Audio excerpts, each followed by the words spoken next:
안녕하십니까, 아재입니다. 자, 오늘은 통합과학 두 번째 챕터죠. 물질의 규칙성과 성질에 대해서 알아보겠습니다. 이 부분은 화학하고 관련이 되어 있는 분야겠죠, 그죠? 그래서 이제 우리가 첫 번째로는 원소의 주기성에 대해서 알아보겠습니다. 자, 원소가 주기성을 띈다는 것은 여러분도 이제 많이 들어보셨을 거예요. 이게 우리가 주기율표에 대해서 알아본다고 생각하시면 될 것 같아요. 주기율표는 원자 번호 순으로 원소들을 배열한 거죠. 그러면 각각의 주기와 각각의 족에 따라서 여러 가지 성질이 동일하게 나타나는 것들이 있죠. 거기에 대해서 알아보도록 하겠습니다. 우리가 지난 시간까지 배운 게 빅뱅 이후로 우주에 별들이 어떻게 생겨나고, 그리고 우리의 태양계는 또 어떻게 생겨나고, 그리고 태양계에서 지구가 어떻게 생겼는지 등에 대해서 배웠습니다. 그 배우는 과정에서 태양하고 비슷한 무게의 별에서는 탄소나 산소 정도 무게의 원소들이 핵융합에 의해서 생성이 되고, 태양보다 10배 이상의 질량을 가진 별에서는 그보다 큰 철 정도까지 무게의 원소들이 생성된다 그랬죠. 그리고 이제 태양보다 10배 이상 큰 그런 별들이 진화의 마지막 단계에서는 초신성 폭발이라는 걸 하게 된다 그랬죠. 그러면 이제 철보다 무거운 금이라든지 우라늄 같은 그런 원소들이 생성이 된다고 하였습니다. 그래서 지구상에서는 우리가 수소, 우주가 처음 생길 때 생성된 수소, 헬륨 외에도 금이나 우라늄 같이 초신성 폭발에 의해서 생성된 원소들도 다 발견이 되고 있죠. 그래서 우리 태양계는 초신성 폭발에 의해서 생긴 잔해물들이 다시 모여가지고 태양계를 이루었다고 배우게 되었죠, 그죠? 자, 그래서 이제 우리가 이제 살아가면서도 이제 중요한 게 이런 원소들을 알므로써 우리가 일상생활에 사용할 수 있는 다양한 생활용품들을 만들고 그 특성들을 알아야지 거기에 맞는 특성을 가진 용품들을 만들 수가 있겠죠. 그래서 거기에 대해서 배운다고 생각하시면 될 것 같아요. 자, 우선 이제 원소의 주기성이 나와 있죠. 그래서 원소라는 거는 물질을 이루는 기본 성분이라고 생각하시면 될 것 같아요. 그래서 우리가 수소라든지 헬륨이라든지 이런 것들을 이제 원소라 그러고, 이거하고 좀 다른 표현을 우리가 이제 원자라는 표현을 쓰죠. 원자는 보통 이제 아톰이라는 표현을 쓰는데, 우리가 원자는 옛날에 그리스 시대부터 뭘 쪼개고 해가지고 더 이상 쪼갤 수 없는 아주 제일 작은 단위를 우리가 원자라고 표현을 했었죠, 그죠? 그래서 원자하고 원소는 용어가 좀 다르다고 생각하시면 될 것 같아요. 그래서 지구상에 이제 원소는 지금까지 한 110여 종이 알려져 있죠. 그래서 110여 종의 원소로 우리가 이루는 지구가 구성이 되어 있다. 근데 이제 대다수를 차지하는 건 또 그렇게 많은 원소들이 아니죠, 그죠? 그래서 밑에 표를 보면, 자, 지구의 대기를 보면 대기는 질소하고 산소가 거의 99%를 차지하고 있죠, 그죠? 그리고 지구를 보면 지구 중심부에는 핵이 있는데 거기는 이제 무거운 철이나 니켈 같은 것들이 있고, 지표면에는 멘틀이나 지각에는 좀 가벼운 원소들이 있다겠죠, 그죠? 그래서 지표면을 지각을 이루는 대다수의 원소는 산소하고 규소라고 얘기했었죠. 그리고 이제 보통 우리가 지구상에 살고 있는 생명체들은 CHON 등으로 이루어져 있죠. 이것들이 이제 우리의 식물이라든지 그리고 사람이라든지 동물들을 이루는 주요 원소들은 CHON으로 이루어져 있습니다. 그래서 우리가 이제 이런 원소들은 여러 가지 특징을 가지고 있는데, 크게 이제 특징을 가지고 있는 분류를 하는 게 이제 전기적 성질에 대해서 분류를 많이 합니다. 전기적 성질에 대해서 이제 분류를 하게 되면 우리가 오른쪽 표와 같이 금속 원소와 비금속 원소를 들 수 있죠, 그죠? 그래서 금속 원소는 자유전자라는 게 있어가지고 전기가 쉽게 흐를 수 있는 걸 우리가 금속이라고 그러고, 비금속은 자유전자가 없어서 전류가 쉽게 흐르지 않는 원소들을 우리가 비금속 원소라고 합니다. 그래서 금속들의 이제 특징을 보면 오른쪽 표에서 같이 금속의 특징이 있죠. 자, 특유의 광택이 있다 그랬죠, 그죠? 이거는 이제 빛이 광택이 있다는 것은 빛을 반사하는 성질을 잘 가지고 있다는 거잖아요, 그죠? 그래서 빛을 잘 반사한다는 얘기가 되고, 그리고 이제 금속이라는 게 우리가 아까 조금 전에 얘기했듯이 자유전자가 있어서 전기가 잘 통한다 그랬죠, 그죠? 그래서 전기뿐만 아니라 열도 잘 전달한다고 생각하시면 될 것 같아요. 그래서 여러분들 이제 우리가 겨울에 쓰는 라디제이터라고 열을 분산시키는 것들 있잖아요. 표면적을 넓혀가지고 그런 것들도 이제 금속으로 이루어져 있죠. 열이 잘 전달되게. 그리고 컴퓨터 같은데 안에 보면 방열판이라고 해서 알루미늄이나 구리 같은 걸 굉장히 얇은 판으로 해가지고 열이 잘 발산되게 해놨죠, 그죠? 그래서 이제 그런 데도 금속들이 열을 잘 전달하기 때문에 열을 잘 뺏기는 성질이 있겠죠. 그래서 이제 그런 데 쓰고 있다고 생각하시면 될 것 같아요. 그리고 이제 금속들은 깨지기보다는 이게 전성과 연성이라 그래서 잘 휜다고 생각하시면 될 것 같아요. 그래서 우리가 뭐 쇠 같은 거 있거나 아니면 알루미늄이나 구리로 같은 구리 같은 금속으로 된 뭐 막대기가 있다 그러면 얘네들을 때리면 어떻게 되죠? 우리가 도자기라든지 돌이라든지 그런 것들을 망치로 내리치면 얘가 깨지겠죠, 그죠? 근데 이 금속들은 내리치면 어떻게 되죠? 휘죠, 그죠? 그래서 그런 것들을 우리가 이제 전성과 연성이라 그러는데 그런 성질이 있습니다. 잘 늘어나고 휘고 깨지는 것보다는 그런 성질이 있죠. 그래서 여러분들 혹시 보셨을지 모르는데 금이 몇 그램도 안 되는데 그걸 굉장히 얇게 만들 수 있죠. 금박으로. 그래서 오토바이를 그걸로 다 덮을 수가 있어요. 그 정도로 잘 늘어나고 잘 휘게 만들 수 있다. 이렇게 생각하시면 될 것 같아요. 대부분의 이제 금속들은 상온에서는 이제 고체로 이제 이루어져 있죠. 우리가 상온이란 거는 보통 이제 23도에서 30도 정도 사이 그 정도 온도를 상온이라 그러죠, 그죠? 그래서 대부분은 이제 금속으로 돼 있는데, 고체로 돼 있는데 유일하게 상온에서 액체인 금속이 있죠, 그죠? 바로 수온이라는 금속이죠. 수온은 그래서 상온에서 액체이기 때문에 우리가 온도계를 수온주라 그랬죠. 수온을 주라는 게 기둥 같은 걸 주라 그러잖아요, 그죠? 수온주라 온도계를 수온주라 그러는 게 수온이 액체 상태이기 때문에 온도에 따라서 높아졌다 낮았다 압력에 따라 사실은 바뀌는 거죠. 그렇게 바뀌는 걸 온도계로 측정을 할 수가 있죠. 그래서 수온이 유일한 상온에서는 액체인 금속이다. 그렇게 생각하시면 될 것 같아요. 그리고 이제 갈륨이라든지 갈륨도 사실은 이제 상온에서 고체이긴 한데 사람 체온 정도가 36.5도, 37도 정도잖아요, 그죠? 그래서 갈륨 같은 경우에는 그 정도 온도에서 녹습니다. 그래서 액체가 되니까 걔는 이제 상온에서는 액체가 아닌데 우리가 사람 체온 이상의 약간 한 40도만 열을 가해도 액체가 되는 그런 것도 있다고 생각하시면 될 것 같아요. 그래서 밑에 보면 이제 금속의 이용예가 나와 있죠, 그죠? 그리고 인류 문명을 구분하는 게 우리가 신석기라고 신석기 구석기는 돌을 사용하는 시대였고, 그다음에 청동기는 구리 합금이죠. 청동이라는 게 구리 합금을 이용하고, 그다음에 지금은 철기 시대라 그러죠, 그죠? 철을 이용해서 사람 생활에 필요한 도구들을 만들었다 그래서 철기 시대라 그러죠, 그죠? 그래서 금속을 어떻게 이용하냐에 따라서 인류 문명이 얼마나 발달됐는지에 대해서 우리가 알 수가 있겠죠, 그죠? 그래서 보면 이제 가장 많이 사용하는 게 사실 철이겠죠. 지구 안에서 철이 엄청나게 많이 존재를 하죠, 그죠? 그래서 철을 우리가 엄청나게 일상생활에서 많이 사용한다. 이런 공구들도 있고, 뭐 자동차들, 그리고 우리가 집을 지을 때도 H빔 같은 게 있었죠, 그죠? 그런데 엄청나게 많은 철을 이용한다.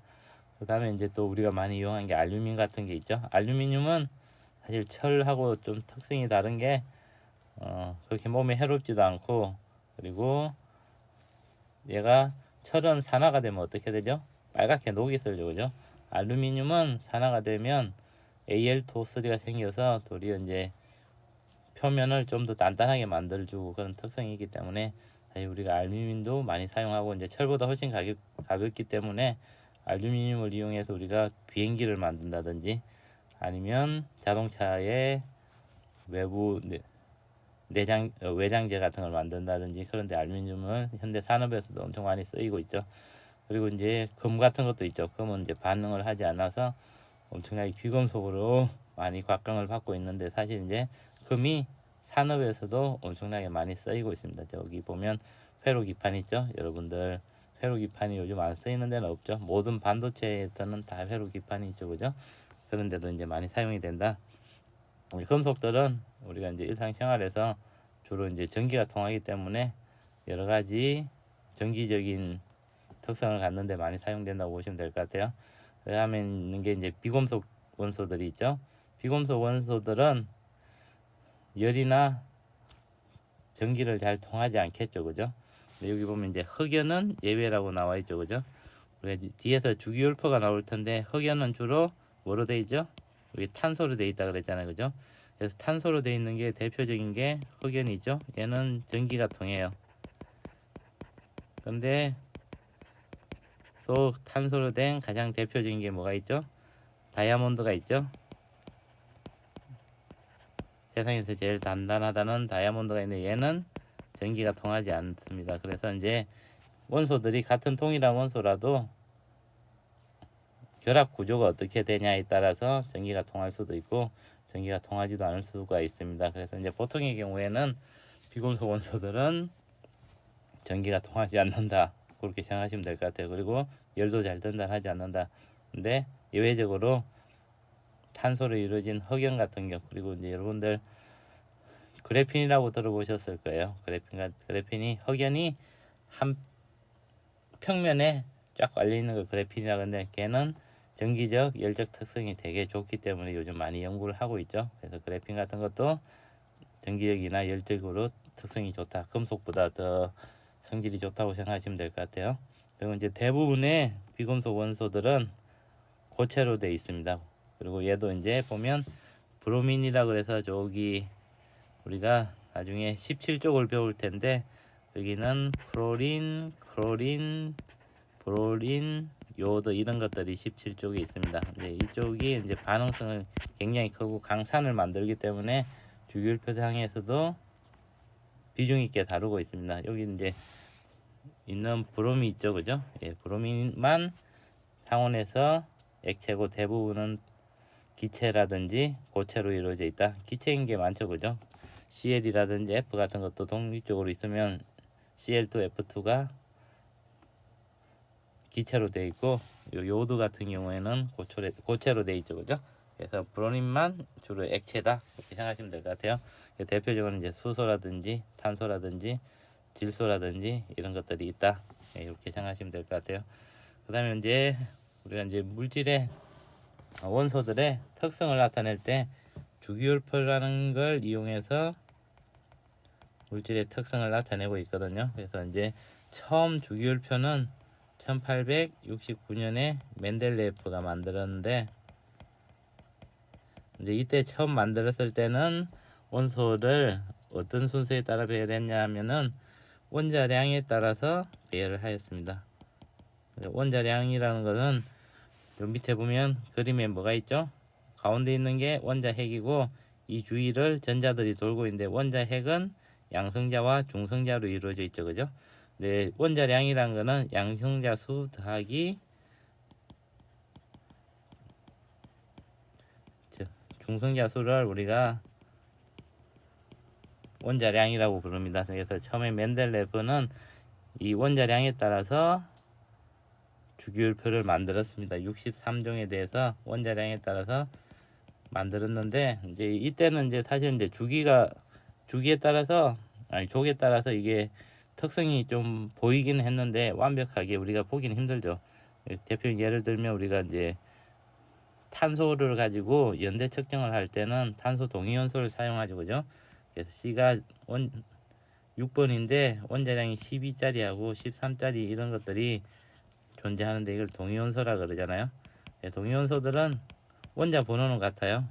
양성자 수는 같은데 중성자 수가 다른 걸 동위원소라 그러는데 이게 이제 다른 것들로 분류가 되기 때문에 근데 요즘 들어서 우리가 알게 된 거는 원자 번호에 따라서 특성이 나타나더라. 즉 원자 번호라는 게 양성자 수도 중요한데 사실은 원자 핵을 돌고 있는 전자의 개수가 몇 개인지 그걸 우리가 이제 원자 번호라 그러죠. 거기에 따라서 이제 배열한 게 1913년 이제 모젤리가 주기율표를 원자 번호에 따라서 다시 배열해서 요즘 우리가 사용하고 있는 주기율표를 만들었죠, 그죠? 그래서 원자 번호라는 거는 핵에 있는 양성자 수나 아니면 핵 주위를 돌고 있는 전자 수라고 생각하시면 될 것 같아요. 여기에 따라서 분류를 하면 얘네들의 특성이 우리가 원소의 족에 따라서 뒤에 이제 주기율표가 나오는데 족에 따라서 특성이 아주 확연하게 보인다고 생각하시면 될 것 같아요. 그래서 주기율표는 주기와 족이 있다 그랬죠, 그죠?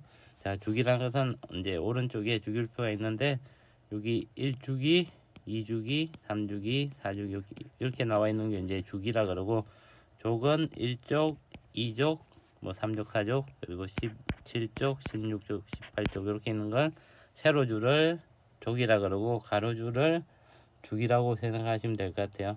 그리고 이제 여기 보면 주기라는 건 주기율표의 가로줄이고 1주기부터 7주기까지 있다 그랬죠, 그죠? 그리고 족은 주기율표상의 세로줄이고 1족부터 여기 보이는 18족이 있죠. 그래서 우리가 이제 대부분의 관심을 갖는 거는 1족, 2족, 그리고 17족, 18족 요 정도는 이제 족에 대해서 이렇게 관심을 갖고 주기에 대해서는 여기 보통 우리가 원자 번호가 한 20번 정도까지 그러니까 한 4주기 정도까지 우리가 관심을 많이 가지고 보고 있습니다. 그래서 그 정도까지는 다 외우고 있으면 좋겠죠, 그죠? 그리고 이제 여러분들이 반도체를 공부를 하면 요 갈륨, 저모늄 요 정도까지는 알고 계시면 좋을 것 같아요. 그래서 금방 말씀드린 요 정도는 외우고 계시면 공부하시는데 많이 도움이 될 것 같아요. 그리고 이제 주기율표를 보면 여기 이제 금속과 비금속, 중금속으로 나눠져 있죠, 그죠? 초록색이 비금속인데 사실 비금속은 그렇게 많지가 않죠, 그죠? 그리고 우리가 중금속이라는 것들도 있죠, 여기. 중금속들도 있고 중금속은 성질이 두 개의 비금속과 금속의 중간 정도라고 보시면 될 것 같아요. 그리고 대다수는 이제 금속이죠, 그죠? 대다수 금속이라는 게 여기 우리가 주기가 낮은 애들은 금속과 비금속이 전자수가 작아서 확연히 차이가 나는데 원자 번호가 큰 애들은 전자가 되게 많잖아요, 그죠? 전자가 많게 되면 저 멀리 있는 전자들은 저 가까이 있는 아니 멀리 있는 원자 핵을 보기가 힘들어요. 원자 핵은 플러스고 전자는 마이너스죠, 그죠? 저 멀리에서 전자가 있으면 얘는 그 앞에 전자들이 다 가리고 있어서 원자 핵을 보기가 힘들겠죠. 그래서 얘가 구속되지 않고 자유롭게 다닐 수가 있어요. 그래서 멀리 있는 전자들이 여기 전자들이 왔다 갔다 하고 있으니까 저 안에 있는 원자 핵을 못 보겠죠, 그죠? 그래서 제일 마지막에 있는 전자들이 좀 자유롭게 왔다 갔다 할 수 있기 때문에 이 바깥쪽에 있는 전자들은 어떻게 했어요? 자유롭게 좀 다닐 수가 있겠죠. 그래서 이제 대부분의 큰 원소들은 주로 금속의 특성을 갖는다고 생각하시면 될 것 같아요. 그래서 주기율표는 이렇게 해서 우리가 이제 지구상에 있는 뭐 110여 종의 원소들을 그 주기에 따라서 근데 주기와 족으로 나눠놨다. 근데 이제 이거는 뭐에 따라서 나눴다 그랬죠? 원자 번호에 따라서 나눠놨다. 원자 번호는 양성자수와 전자수고 그리고 이제 각각의 특성들은 보통 이제 요 전자의 개수에 따라서 요 전자의 개수가 몇 개냐에 따라서 특성이 주로 나타납니다. 그거는 이제 다음 시간에 최각 전자가 몇 개냐에 따라서 어떤 특성이 나타나는지 그리고 그게 금속하고 비금속에 어떤 영향을 미치는지 그런 것들에 대해서 알아보도록 하겠습니다.